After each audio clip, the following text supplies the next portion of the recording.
Só que agora vem a parte que talvez faça mais sentido, que é a parte de diagrama de tensão para coesão de componentes. Vou mostrar uma imagem para vocês para tentar começar a ficar mais claro aqui, tá? Então, o que esse diagrama diz, né? Ele traz em cada ponta aqui desse triângulo os princípios. Então, eu tenho o REP, que é o Reuse Equivalence Principle, né? A mesma granularidade de reuso e release, tá? Que é esse aqui. Aí eu tenho o CCP, que é agrupar no prisma de manutenção, e o outro que é olhando para a parte de releases. Perceba que o campo interno desse triângulo aqui, ele fala assim, né? Em que espaço aqui que o seu componente vai estar? Mais próximo do CCP, mais próximo do REP, mais próximo do CRP. Conforme você está mais perto de um princípio aqui, você está mais longe do problema gerado quando você não segue esse princípio. Então, se você está mais próximo do CRP, aqui o seu componente, por exemplo, está aqui. Você está splitando esses componentes, essas estruturas, de forma que você tenha componentes que você não tenha que ficar fazendo releases desnecessários. Se você vai na contramão disso aqui, você vai ter o quê? Muitos releases desnecessários. Mesma coisa para a parte de manutenção, né? Você está agrupando para manutenção. Se você vai no caminho contrário aqui, você vai ter muitos componentes mudando. Por quê? Se você não agrupa pelo prisma de manutenção, tudo que muda ao mesmo tempo deixar no mesmo componente. Então, você vai ter várias coisas que mudam ao mesmo tempo e vários componentes. Logo, você vai ter vários componentes mudando ao mesmo tempo. A parte de reutilização, de equivalência de reutilização e release.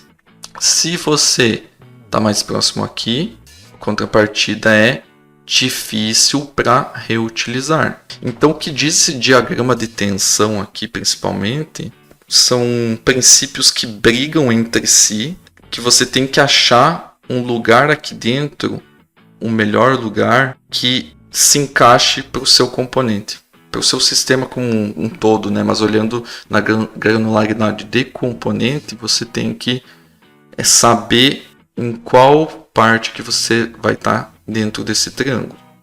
O REP e o CCP, eles tendem a inflar um pouco o tamanho dos componentes. Por quê? Porque aqui eu estou falando para agrupar por manutenção. Então, eu estou inflando, estou colocando mais classes dentro do mesmo componente. Certo? Mesma coisa com o REP, de reuso e release. Todas as coisas que são reutilizadas ao mesmo tempo e tal, eu vou distribuir no mesmo componente. A ligação entre reuso e release, tá? E o CRP, ele tende a diminuir o tamanho dos componentes, porque tende a deixar os componentes menores para você conseguir reutilizar eles de uma forma melhor. Você vai gerar vários componentes separados e aí, obviamente, né, você vai utilizar apenas o que você precisar, e quando algum alterar, por exemplo aqui, você só vai fazer o release dele. Quando esse outro alterar, você só vai fazer o release dele, tá? Então ele tenta diminuir o número de releases desnecessários, mas a contrapartida dele é que você acaba diminuindo um pouco o tamanho dos componentes. O ponto-chave aqui nesse diagrama é você chegar num equilíbrio. Um dado que é importante ter aqui é que durante o desenvolvimento do software isso muda. A posição em que os teus componentes estão mudam. Então, por exemplo, se você está desenvolvendo um componente inicialmente, início de projeto, ele tende a ficar mais do lado direito aqui, porque você está ainda desenvolvendo, está pensando, está dando eventuais manutenções, pequenas manutenções, você está mais para o lado direito aqui. Então, tentando dividir isso aqui para evitar release desnecessário e pensando na manutenção. Só que conforme o teu software vai crescendo, ele tende a querer ser reutilizado mais, certo? Então ele tende a vir para a esquerda. Por quê? Porque aqui diz o REP que é a equivalência entre reuso e release. Então, beleza, agora muitas partes do meu software tem que reutilizar determinado componente. Então ele tende a migrar para essa esquerda aqui. Porque é exatamente o que isso diz, né? Então tem que entender que isso aqui não tem que estar no meio. Dependendo do momento que o teu software está, você tem que flutuar a posição do seu componente dentro desse triângulo.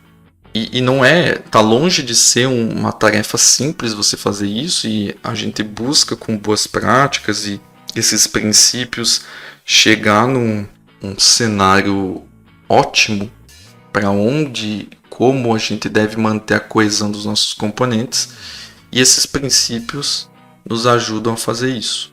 Só que esse diagrama de tensão precisa existir para que a gente não acabe chegando e respeitando apenas um deles, esquecendo dos outros, e aí você vai acabar pagando o preço por estar muito centrado em um princípio só. Porque se você tiver muito aqui para agrupar para manutenção, perceba que as partes que estão próximas dele, o que é? Difícil de reutilizar. Por que é difícil de reutilizar? Porque você agrupou pensando em manutenção e não pensando em reusabilidade, né? Reutilização.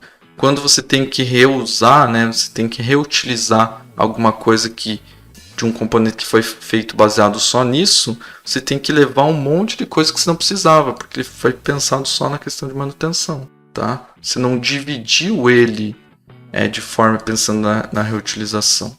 Então tem que ter esse balanço aqui.